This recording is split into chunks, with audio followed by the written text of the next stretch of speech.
They found it in 1904 and sealed it in concrete by morning. Not a tomb, not a temple, something older, something wrong. Buried beneath the sands of Sudan, deeper than dynasties, before pharaohs were pharaohs, a black structure was unearthed, smooth, seamless, no markings, no entrance. And when the archaeologists touched it, they began screaming. One slit his own throat within hours. Another clawed out his eyes, saying, "They can see me now." The British covered it up. It never made the newspapers. The entire dig was wiped from records. But the local Nubians still whisper the name, Setapenra, the place where kings go mad. You were never meant to hear this. And once you do, the veil doesn't go back on. Because this is not just a story about a lost pyramid. It's about the infection running through civilization, from Mesopotamia to Manhattan, and the machine behind history itself. The Black Pyramid was never meant to be found. It is not made of stone, but of something unidentifiable, darker than obsidian, colder than death. It absorbs light. It distorts time. And those who linger too long around it lose memory, then identity, then language itself. You feel that tension in your chest right now? That's not fear. That's awakening. Because deep down, some part of you always knew. The world doesn't work the way they told us. History is not a linear path of progress. It's a ritual, a repetition. And at the center of it, buried in the forgotten corners of the earth, there are objects like this. Anchors, control nodes, planted by something we don't understand. The priests of old knew about them. That's why temples were built in geometries we still can't explain. Why ancient cities were aligned with stars that had not yet risen. Why kings feared bloodlines, and why every empire builds pyramids, even if they don't know why. This is the beginning, not of a story, but of your unraveling. And by the time we reach the end, you'll either walk away changed. Before the first flag, before the first god, before man could write his name in stone, there was a signal. It pulsed from deep beneath the earth, rhythmic, deliberate, and human. The ancients didn't create civilization. They responded to it. Every legend of gods descending from the sky, every tale of divine instruction that birthed laws, agriculture, and order, it wasn't revelation. It was contact, a download, a command, not from above, but from below. Sumer, Akkad, Egypt, the Indus Valley, they didn't rise by accident. They were built where the signal was strongest. Their ziggurats, their pyramids, their sacred centers, all aligned, all humming with the same unspoken architecture. Geometry that doesn't make sense unless you're mapping something under the surface. Something old, something that feeds on structure. The great lie is that we created order to escape chaos. The truth? Order was imposed on us, not for our benefit, but to extract something from us.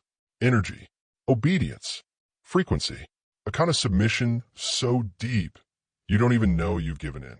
You call it culture, society, responsibility, but it's a machine, a metaphysical grid, stretching across continents through time, through blood. Every empire is just a new mask for the same old ritual. Rome didn't fall. Egypt wasn't conquered. Babylon wasn't destroyed.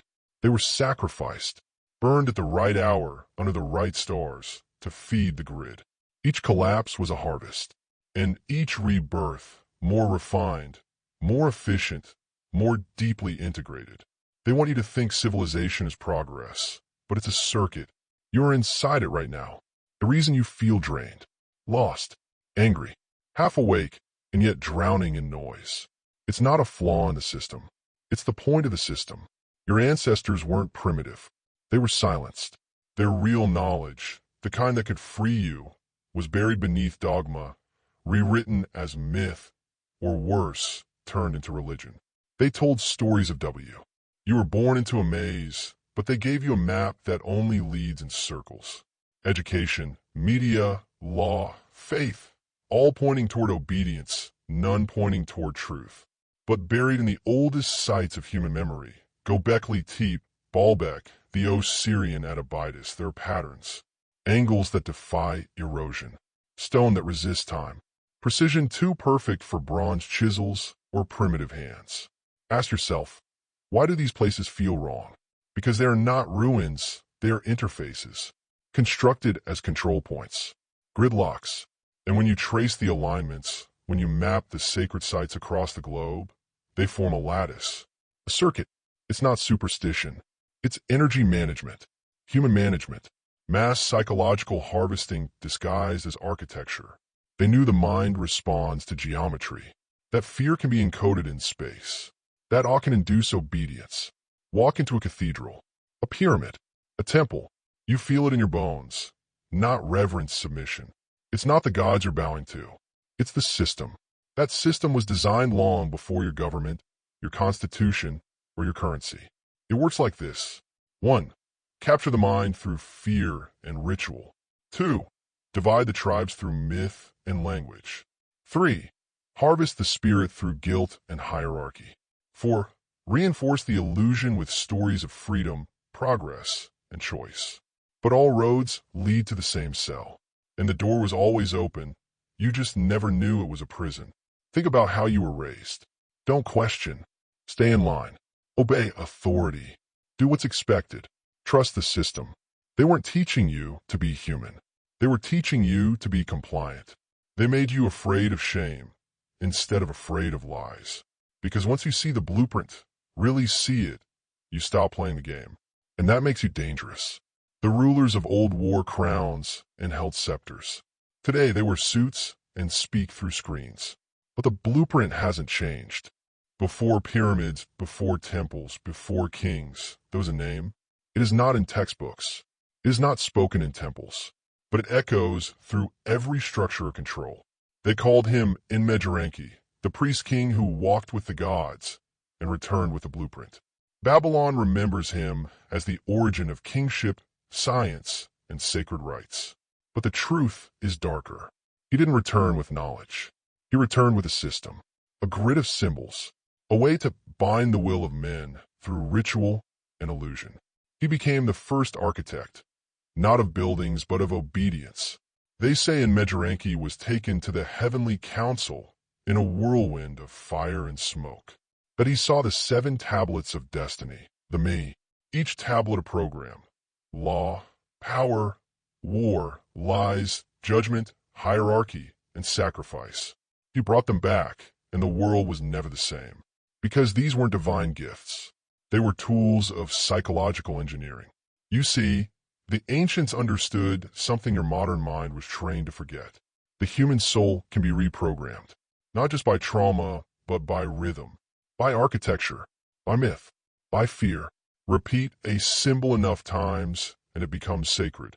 Repeat a punishment enough times, and it becomes law. Condition the mind long enough, and even the cage feels like home. This is what Enmeduranki gave us, the foundations of civilized control. Every king, every priest, every emperor since has simply been a subcontractor. The first cities were not built to protect you. They were built to contain you. That's why every ancient capital begins with a ziggurat, a step tower, a visual code, hierarchy over humanity. Heaven above, kings below, peasants beneath. You weren't meant to climb. You were meant to submit. Even today, the pyramid remains the ultimate symbol. On your currency, in your institutions, a structure built on extraction. The many beneath the few, beneath the invisible. And at the top, the all-seeing eye. That symbol. Close your eyes.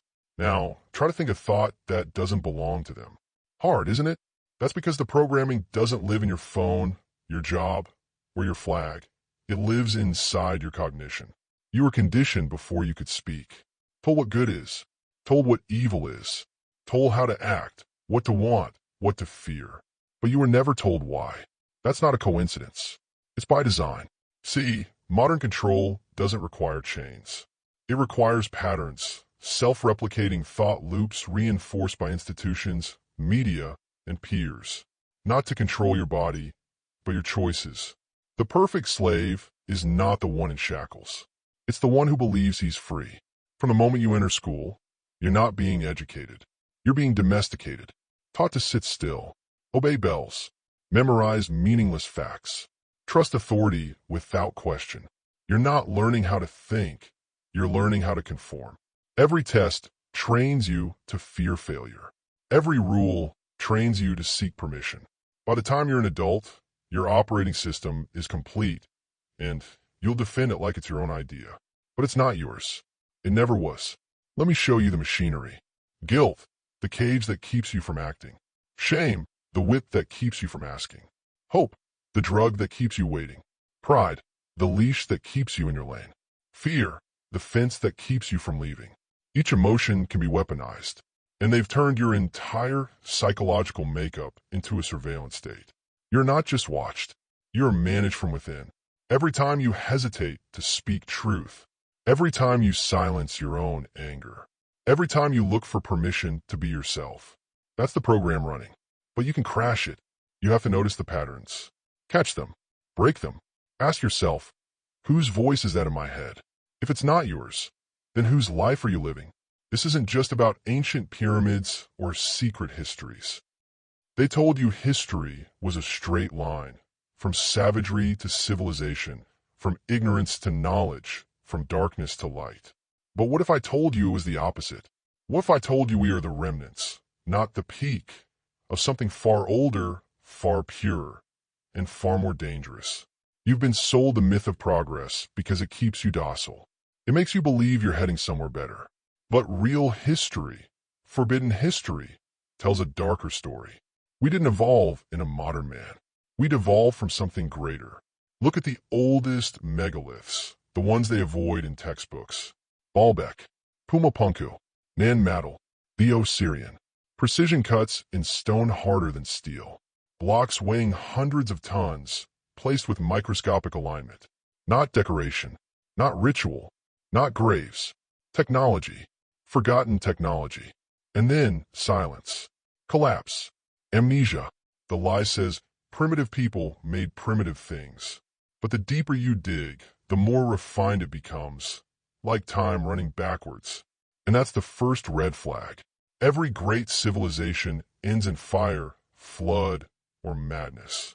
Not by chance, by design. Because every time humans reach a certain frequency, a certain awareness, the system triggers the reset. Civilizations aren't accidents. They're experiments. And when they get too close to the source, they're shut down. That's why we've been kept in a loop. Not moving forward, but running in place, inside a mirrored maze of recycled lies. Ask yourself, why are we still using oil and combustion in a world that builds quantum computers? Why do we erase Tesla, Reich, Schauberger, men who glimpsed a different current? Why do we cling to plastic, pollution, war, and division, when we can see clearly they're killing us? Because this isn't about evolution. It's about containment. The story of progress is a leash disguised as hope. Every promise, democracy, innovation, globalism, even space travel, has been weaponized to make you believe. They told you history was a straight line, from savagery to civilization, from ignorance to knowledge, from darkness to light. But what if I told you it was the opposite? What if I told you we are the remnants, not the peak, of something far older, far purer, and far more dangerous? You've been sold the myth of progress because it keeps you docile. It makes you believe you're heading somewhere better. But real history, forbidden history, tells a darker story. We didn't evolve in a modern man. We'd evolved from something greater. Look at the oldest megaliths, the ones they avoid in textbooks. Baalbek, Pumapunku, Nan Madol, the Osirian. Precision cuts in stone harder than steel. Blocks weighing hundreds of tons, placed with microscopic alignment. Not decoration, not ritual, not graves. Technology, forgotten technology. And then silence, collapse, amnesia. The lie says primitive people made primitive things. But the deeper you dig, the more refined it becomes, like time running backwards. And that's the first red flag. Every great civilization ends in fire, flood, or madness. Not by chance, by design.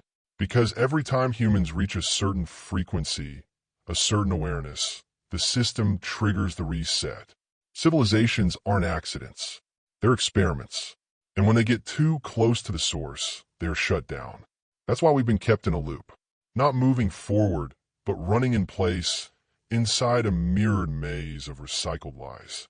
Ask yourself, why are we still using oil and combustion in a world that builds quantum computers? Why do we erase Tesla, Reich, Schauberger, men who glimpsed a different current? Why do we cling to plastic, pollution, war, and division when we can see clearly they're killing us? Because this isn't about evolution. It's about containment. The story of progress is a leash disguised as hope. Every promise, democracy, innovation, globalism, even space travel, has been weaponized to make you believe. There's a reason every ancient empire ends the same way. Fire, blood, silence. But what burns is not just cities. It's memory. It's truth. And most of all, it's lineage. They don't just destroy civilizations. They erase the bloodlines that remember. The Library of Alexandria wasn't lost in a single fire. It was cleansed in waves by Rome, by Christians, by Muslims. Not random, not tragic, deliberate. Because what was stored there wasn't just scrolls about medicine or mathematics. It was origin data, maps, bloodline records, Stargate alignments, forbidden alchemy, symbols tied to energy that had no place in the empire's doctrine, and names of people who could never be allowed to rule. Those names didn't die. They were hunted. The ancient world was filled with families who passed knowledge down not through books, but through genetics. Sons trained by fathers, daughters initiated in silence, memory encoded in language, tone, even vibration. You didn't need a temple, your body was one. But when empire rises, memory must be destroyed. Not by accident, by plan. The Holy Inquisition, a genocidal intelligence sop. A purge of women who remembered herbal medicine, earth codes, energy work. The Crusades? Not a war of faith, but a smash and grab to seize non-biblical texts hidden in the East. Colonization? A global ritual of erasure. Indigenous tribes were wiped out not for land, but for what they knew. And always they burned the books. And when books weren't enough, they bred it out. They controlled marriage, inheritance, birthrights. Kings and queens were puppets, placed to bury old lineages under new blood. Anyone who remembered the real codes, the chants, the runes, the alignments, was either converted or crucified. The real war is, and has always been, a war on memory. Because a man without memory is a man without identity. And a man without identity is a tool. They have told you who you are since birth, your name, your nationality. There's a reason every ancient empire ends the same way. Fire, blood, silence. But what burns is not just cities. It's memory. It's truth. And most of all, it's lineage. They don't just destroy civilizations. They erase the bloodlines that remember. The Library of Alexandria wasn't lost in a single fire. It was cleansed in waves by Rome, by Christians, by Muslims. Not random, not tragic, deliberate. Because what was stored there wasn't just scrolls about medicine or mathematics. It was origin data, maps, bloodline records, Stargate alignments, forbidden alchemy, symbols tied to energy that had no place in the empire's doctrine, and names of people who could never be allowed to rule. Those names didn't die. They were hunted. The ancient world was filled with families who passed knowledge down not through books, but through genetics. Sons trained by fathers, daughters initiated in silence, memory encoded in language, tone, even vibration. You didn't need a temple, your body was one. But when empire rises, memory must be destroyed. Not by accident, by plan. The Holy Inquisition, a genocidal intelligence sop. A purge of women who remembered herbal medicine, earth codes, energy work. The Crusades? Not a war of faith, but a smash and grab to seize non-biblical texts hidden in the East. Colonization? A global ritual of erasure. Indigenous tribes were wiped out not for land, but for what they knew. And always they burned the books. And when books weren't enough, they bred it out. They controlled marriage, inheritance, birthrights. Kings and queens were puppets, placed to bury old lineages under new blood. Anyone who remembered the real codes, the chants, the runes, the alignments, was either converted or crucified. The real war is, and has always been, a war on memory. Because a man without memory is a man without identity. And a man without identity is a tool. They have told you who you are since birth. Your name, your nationality. It has no name, no face, no flag. You can't vote it out. You can't bomb it. You can't even find where it begins.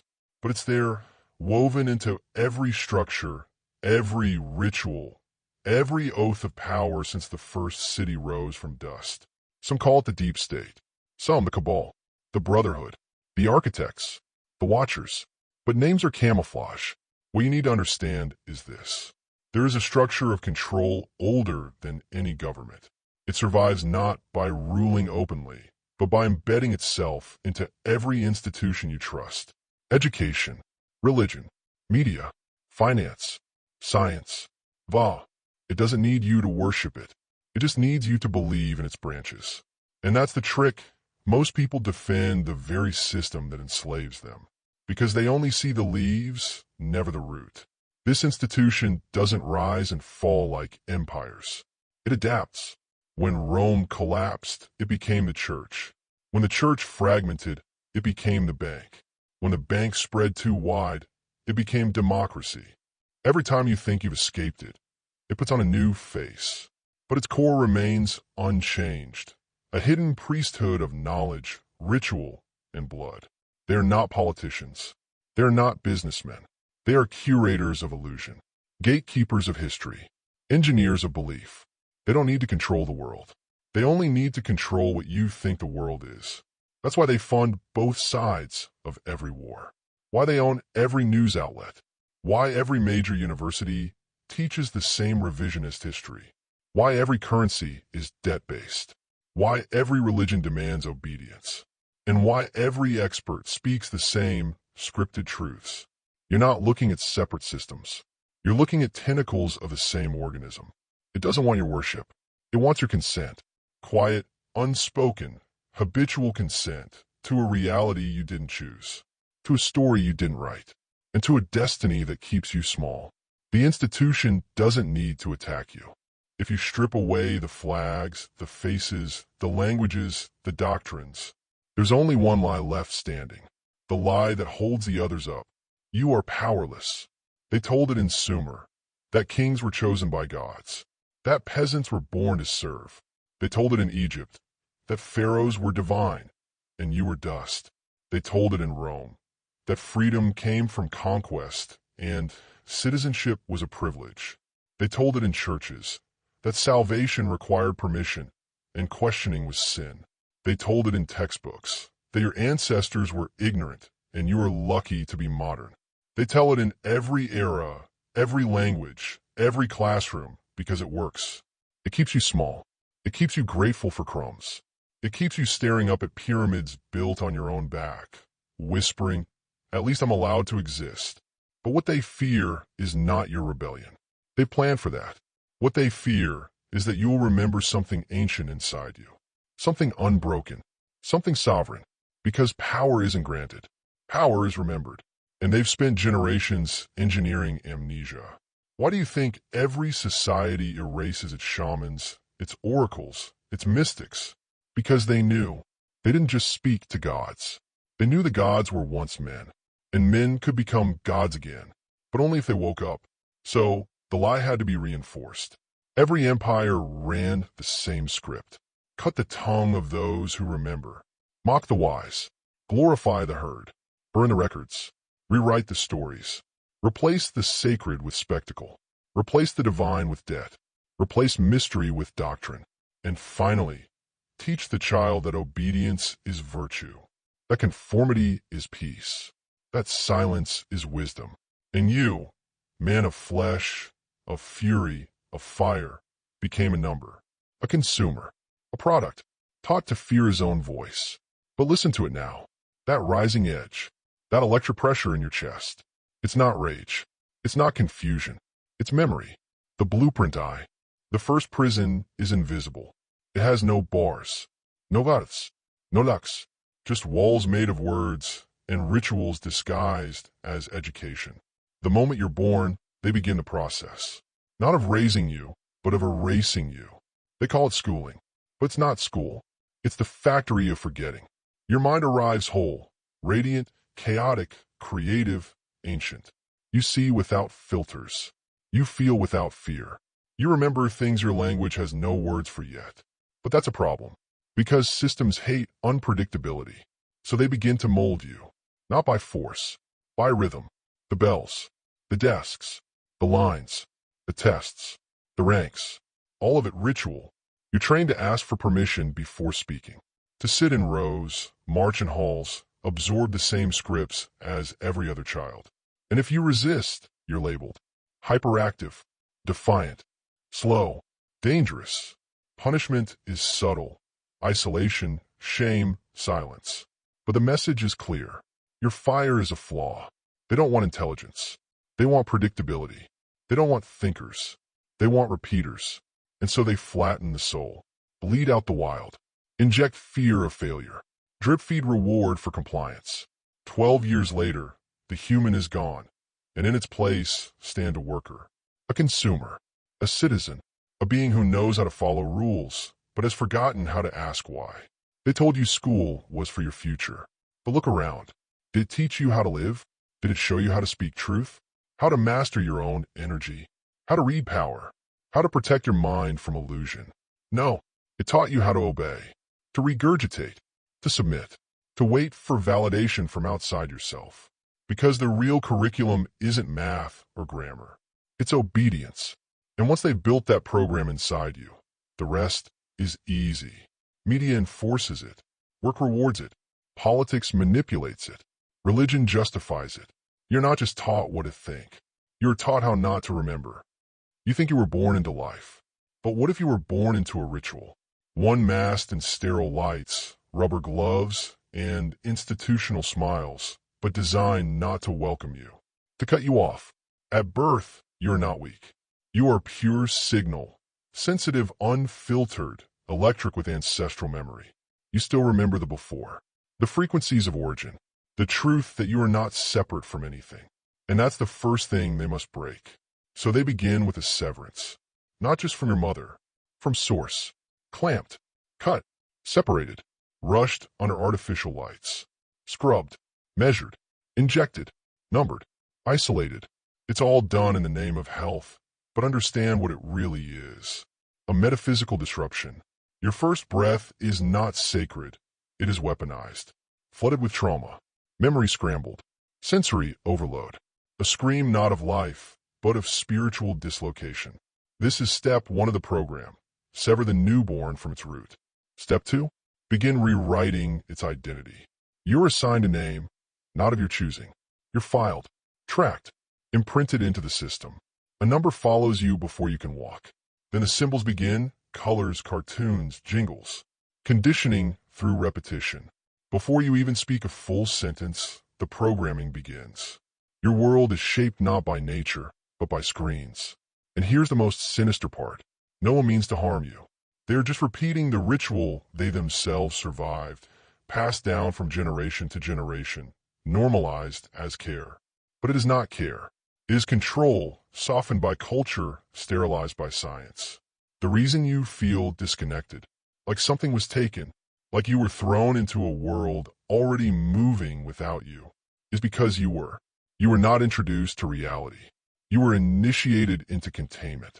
Every system since birth has existed to dull that original signal inside you, the one that remembered where you came from and what you really are. Stand in front of a mirror. Look hard. What do you see? A name, a face, a story, but none of it is truly yours. It was assigned. Your name was chosen by others. Your beliefs formed before you had a choice. Your values shaped by what earned you love or what made you feel shame. You're not who you think you are. You're a collage of programming, stitched together by survival. And that's the tragedy of modern man. He wears a mask his entire life and calls it his face. But masks have a function. They hide the dangerous truth underneath. The system needs you to be predictable, so it hands you an identity. Smart, funny, strong, quiet, angry, broken. Whatever earned you approval in childhood becomes your script. You're trained not to be whole, but to be acceptable. You're taught to smile when you're dying inside, to stay silent when truth is roaring in your chest. To conform when every part of you wants to scream. But you obey, because the mask gets rewards. Attention, money, sex, status, belonging. And the soul? It's told to wait, to behave, to shrink. You walk into rooms as a performance, not a presence. You speak in defense, not expression. You relate through roles, not truth. And every time you pretend to be someone you're not, the real you sinks deeper, buried beneath guilt, fear, and doubt. They didn't just teach you how to live. They taught you who to be.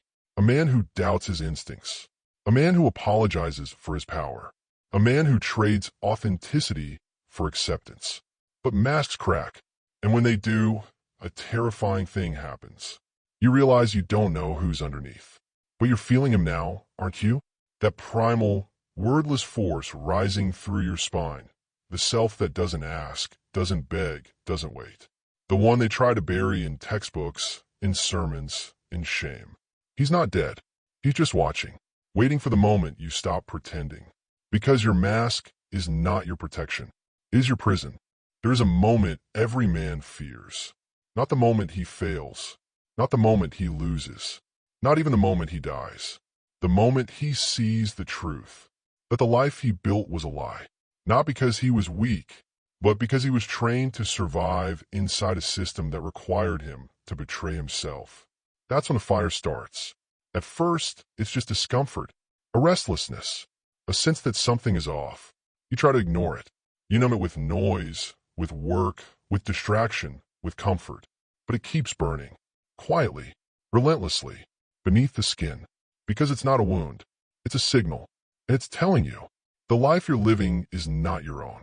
The man you present is a fiction. The dreams you chase were implanted. The fears you obey were taught. This is the death no one talks about. The psychological crucifixion that precedes real power. You must die to who they told you to be. To become who you truly are. And make no mistake, it is a death. The loss of certainty, of tribe, of stories that once kept you safe. Friends won't understand. Family might reject it. The world will resist it. Because when one man wakes up, it threatens everyone still asleep. But here's the secret. The fire doesn't destroy you. It destroys the false you. The agreeable mask. The obedient worker. The guilt-ridden son. The hollow achiever. The numb provider. Burn it. Let all fall. Every title you were handed. Every script you memorized. Every fake virtue you wore like armor. Burn it all. What remains is not a ruin. What remains is sovereignty. Not given. Not earned. Not bought. Remembered. That fire, the one you're feeling now, is sacred. It is the same fire that burned in prophets, warriors, and rebels before you. It is the signal of awakening. And once it's lit, you do not go back. You are not made for comfort. You are made to see, to stand, to choose. And in the next section, you will. You're standing at the edge now. Everything you were told is behind you. Everything you truly are is just beyond this moment. And now you must choose. Not a choice between good and evil. Not a choice between left or right, success or failure. No, this is the real choice. Lie or truth? Do you return to the lie, put the mask back on, apologize for your fire, play the role they gave you? Or do you step into the truth, no matter what it costs? Because it will cost you. The world doesn't reward men who choose truth. It punishes them. You will lose friends. You will make enemies. You will be called names. You will be misunderstood, mocked, maybe even feared. But what you gain yourself. And that is everything. The man who walks in truth doesn't beg. He doesn't perform. He doesn't wait for permission. He becomes the authority, not over others, over his own mind. He does not kneel to trends, to guilt traps posing as morality. He burns with clarity, because when you choose truth, you become immune to the system. You stop being manipulated. You stop reacting. You start creating. The false world collapses around you, but the real one begins to emerge. And the system? It can't follow you here, because its tricks, shame, fear, distraction no longer reach you. You're not in the maze anymore. You're above it. And once you stand there, truly sovereign, fully awake, you realize something terrifying. It was never them. It was always you. You consented. You complied. You played along. But now you stop. You step into the place only truth can take you. And when you do, listen closely, you'll hear something. A whisper. A code.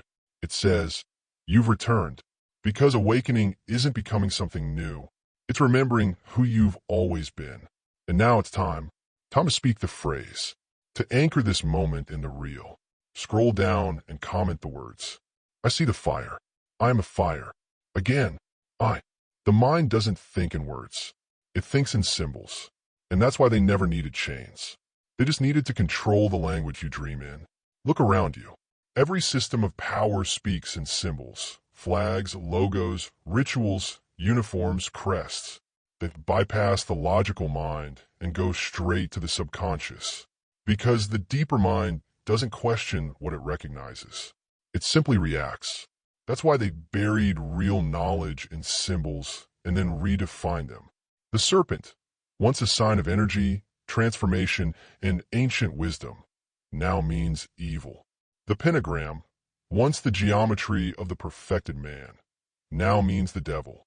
The black sun, the eye, the number 7, the spiral, the Ouroboros, the flame, all inverted. Demonized, distorted. And what did they give you in return? Crosses soaked in guilt, flags soaked in blood, logos of open mouths and missing eyes, symbols of obedience, of separation, of consumption, of powerlessness. They didn't take away your ability to read symbols. They taught you to fear them, because if you could read the real symbols, you'd see the script. You'd see the code of your reality. It's everywhere, in architecture, in currency, in city layouts, even in the names of your holidays.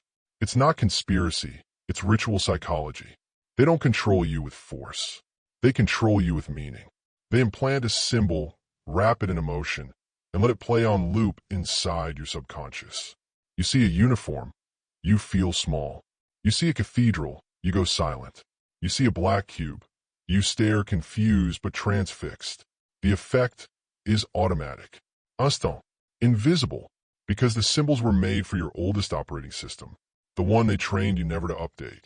But once you begin to see them, truly see them, they lose their grip. That's why awareness is dangerous. Because a man who sees symbols can rewrite meaning. He can look at the eye and not submit. Words are not sounds. They're spells. That's why we call it spelling. But they never taught you the language of power. Only the language of permission. They trained you to speak for comfort, not consequence. To express needs, not declare intent. To ask, not command. And that wasn't an accident. Because the moment you understand language as vibration, everything changes. Every word you speak shapes the field around you.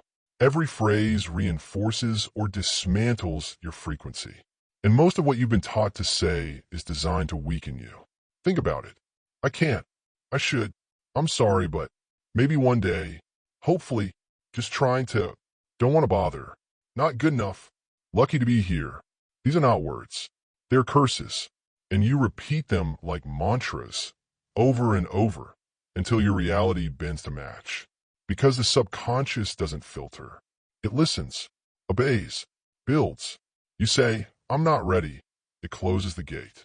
You say, I can't do it. It locks the power inside you. You say, I don't know who I am. And it erases the signal. But what if you remembered? What if you began speaking like a creator? Not with arrogance, but with authority. Try it. I remember who I am. I choose this moment. My words are law. I do not wait, I move. I do not ask, I declare. I do not shrink, I rise. These aren't affirmations. They're keys. The old systems knew this. That's why incantations, rituals, even prayers, all used rhythm, breath, and tone. They weren't superstition. They were technology. Language is architecture for the unseen. And when you speak with alignment, the world doesn't just listen. It shifts. The spell is real. But it doesn't begin with chanting in temples or whispering to stars. It begins when you stop lying with your words. When you stop diluting your truth to be liked. When you stop performing politeness for people who fear your presence. Before kings ruled. Before priests preached. Before alphabets were carved into stone. There were sounds. Tones not spoken, but felt. Vibrations that opened things. The ancients didn't chant to worship. They chanted to activate. Their voices weren't cries for mercy. They were keys. Unlocking memory. Opening gates. Triggering DNA. Because your blood is not just biology. It's an antenna. And sound, pure, intentional, aligned sound, is the signal. That's why the oldest languages weren't based on grammar or logic. They were based on frequency. Sanskrit, Aramaic, Sumerian, Egyptian, Druidic tongue, all carried tones designed to vibrate certain parts of the nervous system, and beyond it, the soul. But that kind of speech had a consequence. It woke people up. It broke trauma. It triggered vision. So the system had to replace it. Not destroy it. No, that would reveal too much. They did what all smart control systems do. They translated it, then drained it, then rebranded it as myth. Now we say amen, but forget it came from Ammonius. We chant OM, but forget it was once the sound of the universe itself. We sing hymns with dead tongues. We name our months after gods we don't worship.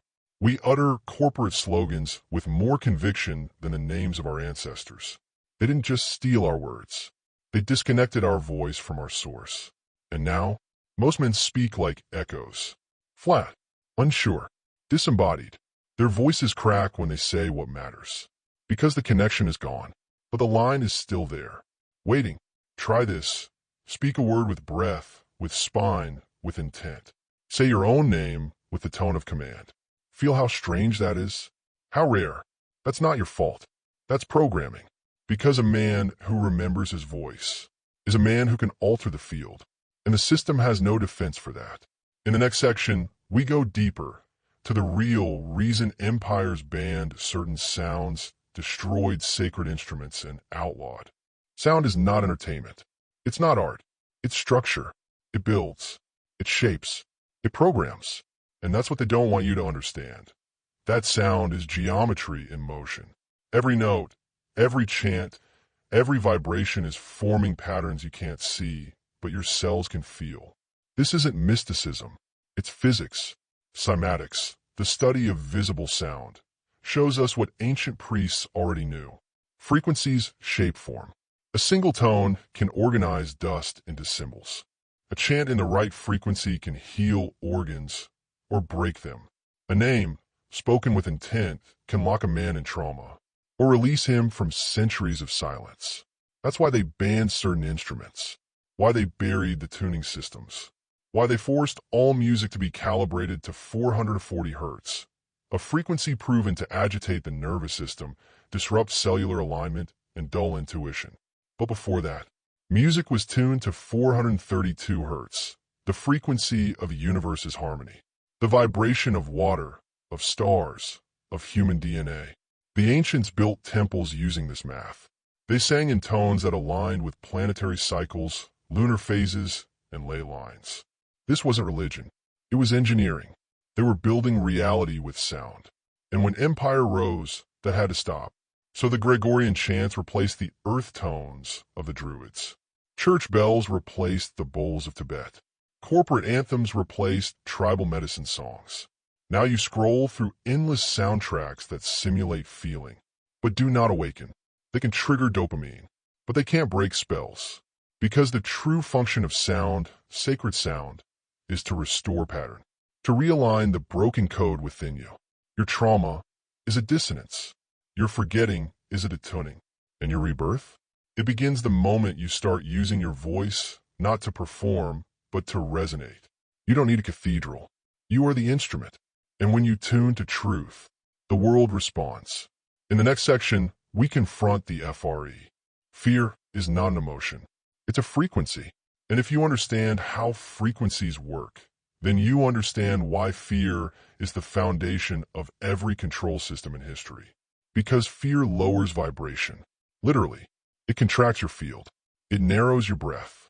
It shuts down the immune system. It silences your inner signal. It makes you small. And that's the goal. Because once you're vibrating at fear, you become programmable. You don't question. You don't create. You don't dream. You obey. Look around. Almost every system you were raised in is built to maintain that frequency. School, fear of failure. Religion, fear of sin.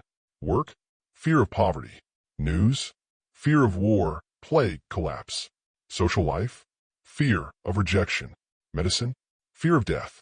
You are being marinated in anxiety from the moment you open your eyes. Why? Because a fearful man is easier to control than a caged one. Cages you can see. Fear becomes the prison inside your blood. The cells tighten. The thoughts loop. The soul shrinks. But here's the deeper truth. Fear is not natural. You weren't born afraid. Fear was taught, injected, reinforced. And then, here's the trick, you were shamed for having it. So now you hide it. You don't process it. You perform over it. You medicate it. You run from it. And that's the trap. Because the fear you avoid becomes the master you serve. But there's a way out. Not by fighting fear, by facing it. Because when you face fear fully, honestly, without narrative, it reveals its true form. A frequency spike designed to block your next level. And once you see that, you can walk through it. Fear doesn't disappear. It dissolves. And in its place, clarity. You breathe deeper. Your field expands. Your voice returns. You stop reacting and start choosing. That's the shift from slave to sovereign. Because fear only controls those who avoid it. But the man who meets it, he becomes untouchable. In the next section, we decode how fear doesn't just happen. It's produced, engineered like a product, designed like a virus, manufactured in labs that don't look like factories. They look like media studios, classrooms, boardrooms, and pulpits. This is the invisible machinery of control, where fear is wrapped in stories and fed to you as reality. And it begins with a simple formula. Stimulus plus Symbol plus Emotion gleich Imprint. They give you a thread. They attach it to a powerful image. Then they repeat it until your nervous system adopts it as truth. You think it's information, but it's initiation, a ritual, and you're the subject. They don't just report fear. They frame it. A sickness becomes a plague. A protest becomes a riot. A disagreement becomes hate speech. A weather pattern becomes a crisis. Everything is language. Everything is tone. And behind every headline, every ad, every announcement, there's a silent command. Be afraid. Because a frightened population asks to be controlled. It begs for rules. It trades freedom for safety. It polices itself. It turns on its own. That's the masterpiece. They don't need tanks in the street. They just need you to believe the threat is out there. Meanwhile, the real threat is the screen in your hand, the words in your ear, the rituals you call news. They've hijacked your fight or flight system, trained it to fire not when you're in danger, but when you're inconvenient. And every time you react with fear, instead of awareness, you feed the machine. Because fear is fuel for algorithms, for sales, for surveillance, for votes, for war. But what happens when you stop feeding it? When you feel the fear signal rise and don't flinch, when you see the threat on the screen and stay centered, that's when they lose control, because their power only exists inside your nervous system. And when you rewire that, you exit the spell. In the next section, we uncover how trauma is the deep storage of engineered fear. Trauma is not just pain. It's a program, a hidden operating system that runs silently in the background of your mind, dictating how you feel, speak, move, trust, decide, even how you breathe. It's not just what happened. It's what didn't get processed. The moment you froze. The moment you choked back the scream. The moment you told yourself, this is just how life is now. And here's what they'll never tell you. The system depends on your trauma.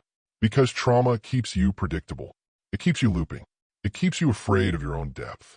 Trauma splits your awareness. It separates the moment from the body. It cuts the soul from the will. And that severance, that psychic disconnection, becomes the foundation of control. Every major institution knows this.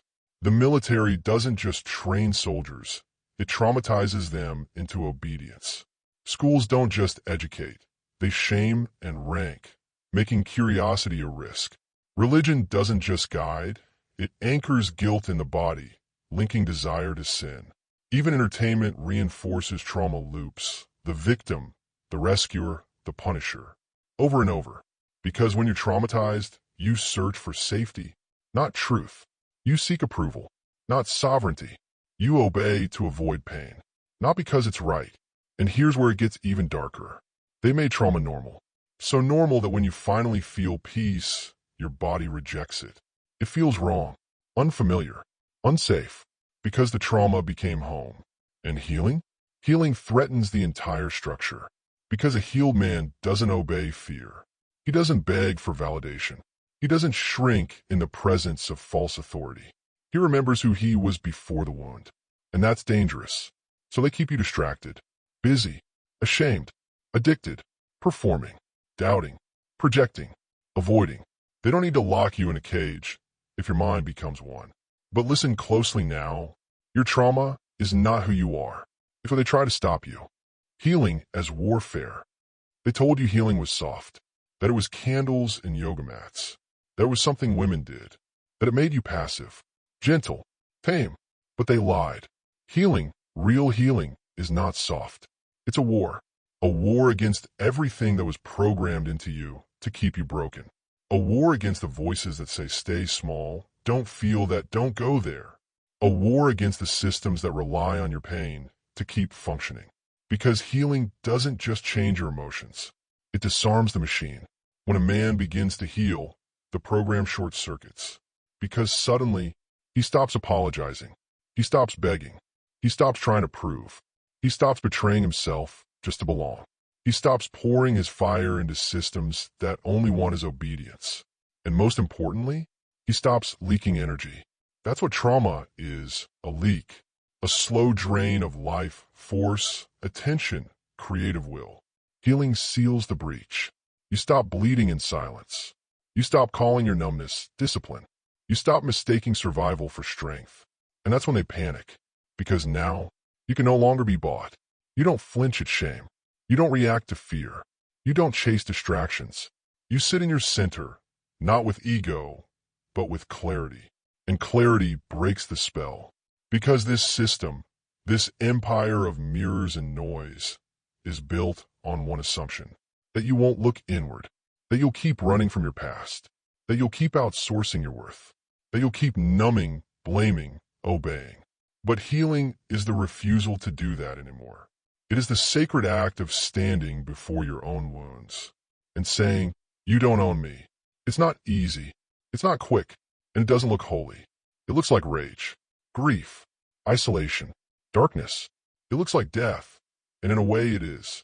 The death of the puppet, the birth of the sovereign. And when enough men do this, the entire system begins to fracture. The descent into the underworld of the self. Every true transformation begins with a fall, not a stumble, not a failure. A descent, deliberate, terrifying, sacred. And every ancient tradition knew this. They didn't call it therapy. They didn't call it healing. They called it initiation. And it always began the same way. The man was stripped, pulled from his tribe, taken from his comforts, dragged into darkness, alone, shaking, screaming, unmade, because to rise in power, you must first die to illusion. But our world forgot this. They fear the dark. They numb the pain. They run from death. So modern men grow old, but never become kings. They stay trapped in adolescence, posturing, performing, obeying, because they were never allowed to descend. But the truth remains. No man becomes himself without crossing the underworld. And you're here now. You feel it, don't you? The shadows rising, the suppressed memories, the broken voices, the rage you swallowed, the grief you buried, the dreams you killed. This is the underworld. And it's not trying to hurt you. It's trying to show you where you left yourself, where you gave away your voice, where you handed over your truth, where you silenced your fire to be good, useful, safe. This descent, it's not punishment. It's a reckoning. And it must happen, because the man who never descends can never hold true power. He can mimic it. He can cosplay as strong. But underneath, he's hollow, because the treasure isn't on the surface. It's below. You have to pass through the fire, through the silence, through the grief, through the part of yourself you swore you'd never face. And if you do, you rise, not polished, but forged, not empty, but whole. Because the descent doesn't destroy you. It reveals you. And in the next section, you'll begin the climb, but not as the man you were, as the man who returned with the key. The return of the self they tried to bury. You made it through the underworld. And if you're still here, still breathing, still watching, it means something inside you refused to die. That wasn't your ego. That wasn't your pride. That was your original self. The part of you that existed before the world told you who to be. He's not a fantasy. He's not an ideal. He's not a higher self floating somewhere in the clouds. He's you, underneath the trauma, beneath the shame, behind the mask. And now, for the first time in your life, he's waking up. This is the return, not to society, not to the lie, but to sovereignty. It's the most dangerous stage of all, because the world doesn't know what to do with a man who's whole. You're no longer triggered by shame. You don't collapse under rejection. You don't contort yourself to be accepted. You simply are, solid, rooted, present.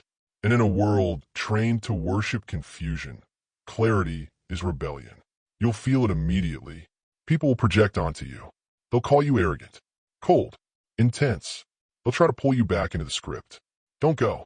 You're not here to be liked. You're here to lead. Not with titles, not with status, but with frequency. You've crossed the threshold, and now your life becomes the ritual. Every word you speak, spell. Every boundary you draw, sword. Every step you take, signal. You don't need to shout. You don't need to prove. You don't need to beg. Your presence commands. Because healed men don't ask for permission. They walk as truth. And truth doesn't need defense. It simply is. In the next section, we explore how to carry this presence, not as a mood, but as a way of being that cannot be hijacked, diluted, or forgotten. The weaponization of presence. The world is addicted to noise, to performance, to speed, to distraction. Men chase it like a drug. Louder voices, faster moves, bigger masks, all to prove they exist, all to be seen. But presence, true presence, it doesn't chase, it doesn't plead, it doesn't perform, it dominates.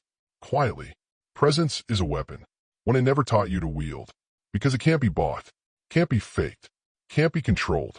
It's not in how much you say, it's in what you don't have to. It's the silence that speaks louder than volume. The stillness that disrupts entire rooms. The gaze that cuts through posturing like a blade through smoke. You know it when you feel it. A man walks in, doesn't talk much, but everyone notices. Why? Because he's not leaking. No energy wasted on pretending. No signal scattered in performance. No begging for attention or validation. His energy is contained, focused, intentional. He's not trying to manage how you see him. He already knows who he is. That is presence. It's not learned. It's uncovered.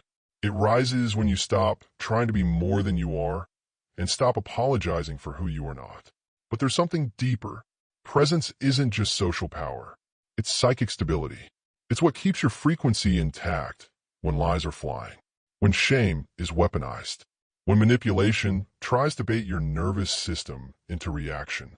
You stay rooted, not frozen, anchored. You move when you choose. Speak when it matters. Hold still when the world demands chaos.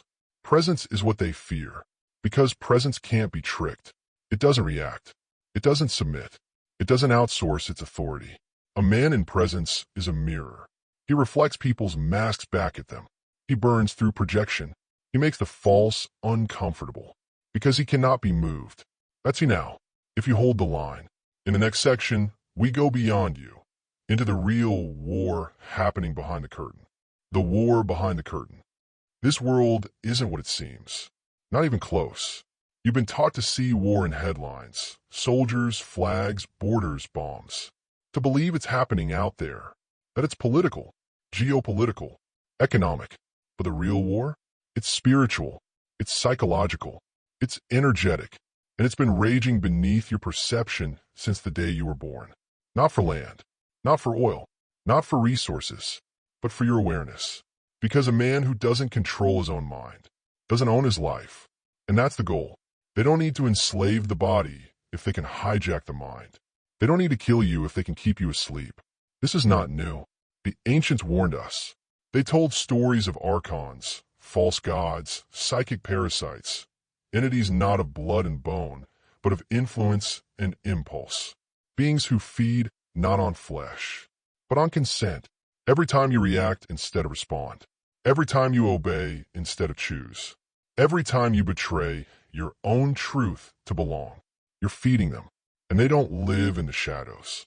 They live in systems, in institutions, in agendas disguised as progress. They don't want you dead. They want you functioning but hollow, useful but disconnected, productive but submissive. Because an awakened man, he's radioactive. His presence breaks spells.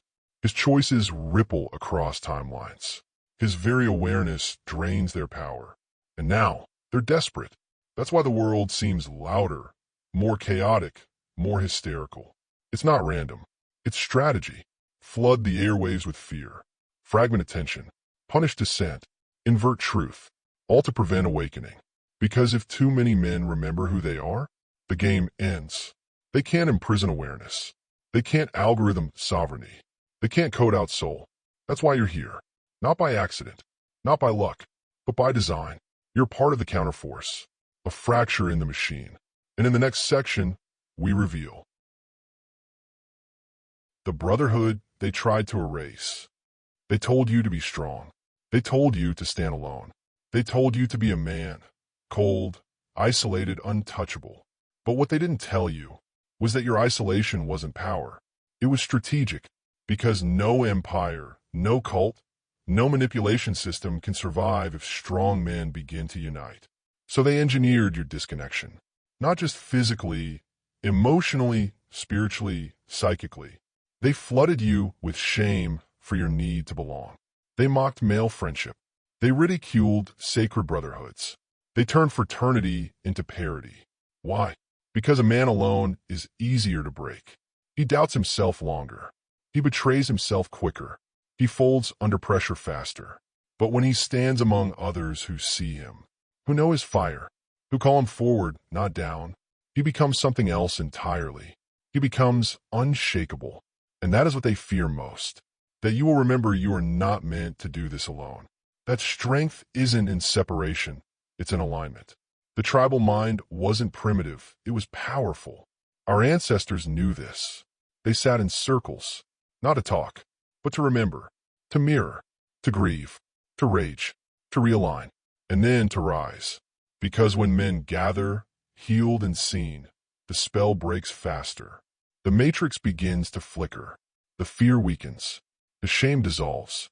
And in its place, code, primal, sacred, unspoken.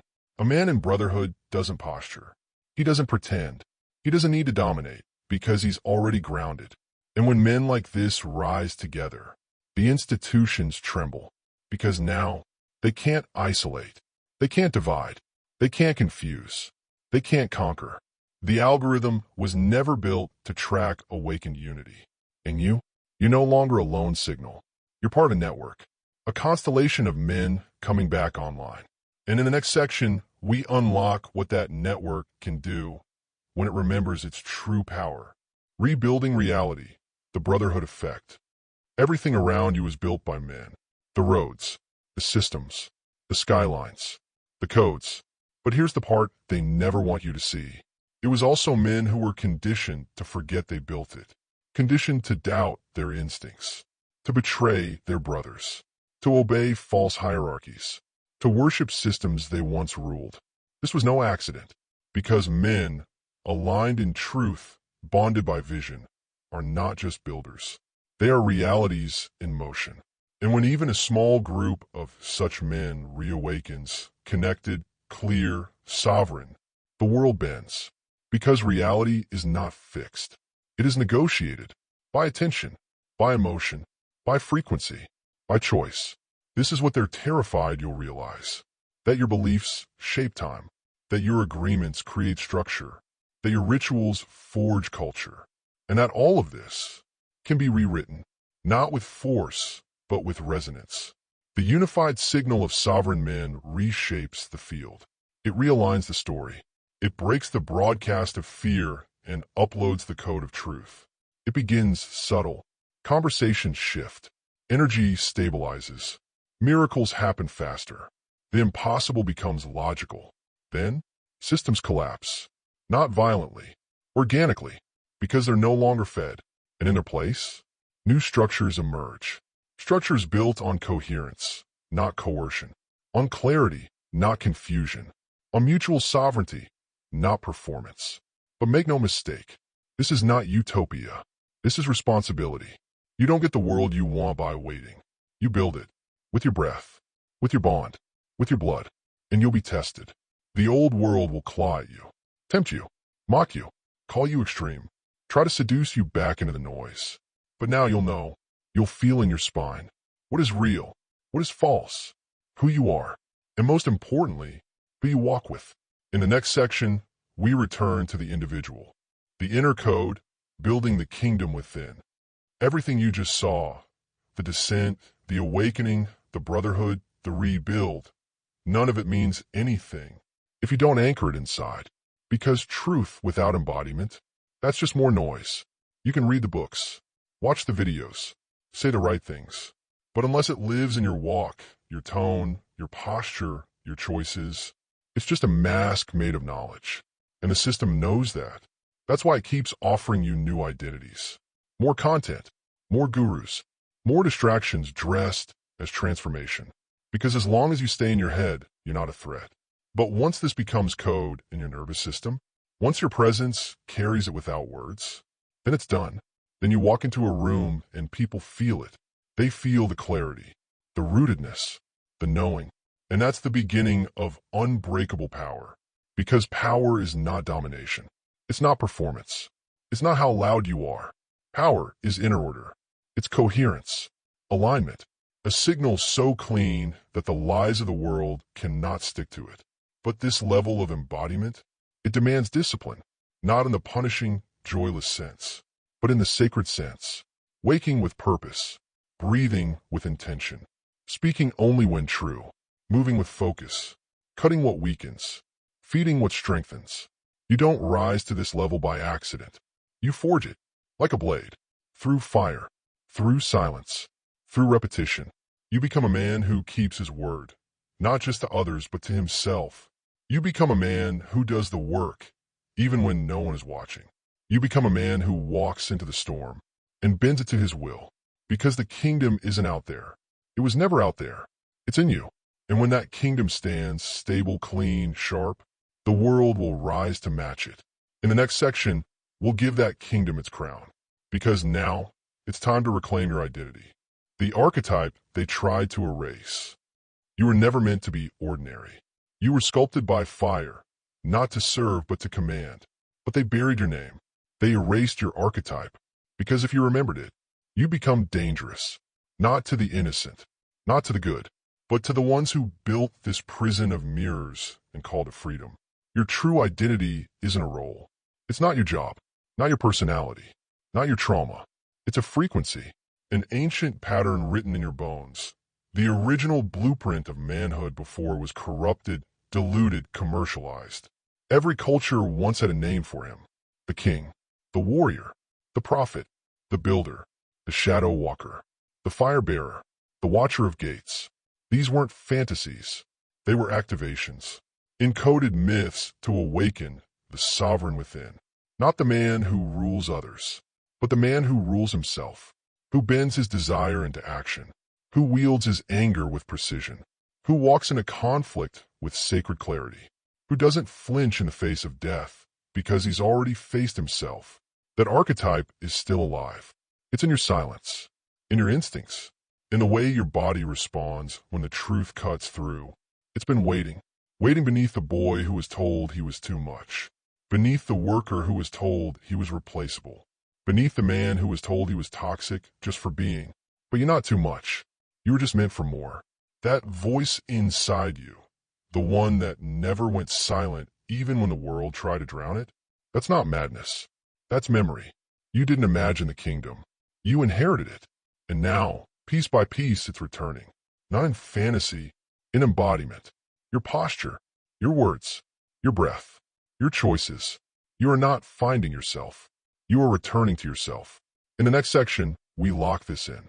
We give you the symbolic phrase, not for comment, not for the algorithm, but as a rite of passage. The seal, mark your return. The system tracks everything. Your clicks, your words, your purchases, your fears. But there's one thing it cannot track, cannot understand, cannot predict. The moment you wake up. Because awakening doesn't come with fireworks. It doesn't scream.